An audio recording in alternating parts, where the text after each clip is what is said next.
Welcome. In this video, I'll show you how to automate changing scenes here in OBS. All right. If you find this video helpful, please leave a like and subscribe to the channel for more such tutorials. Now, as you can see here, I only have two scenes. We have intro and scene, or the main scene. Okay.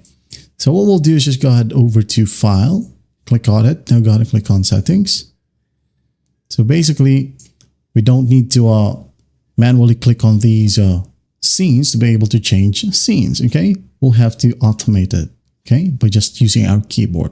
Not entirely automated, but at least it's way faster. Okay, and here, go to hotkeys. Now just go ahead and find the scene name. We have intro and scene. Here we have intro. Switch to scene. Maybe I'll do F1. Okay, then scroll down. We have the scene right here. This one, maybe F2.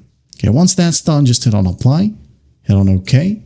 Now, when I press F1, it should be under intro.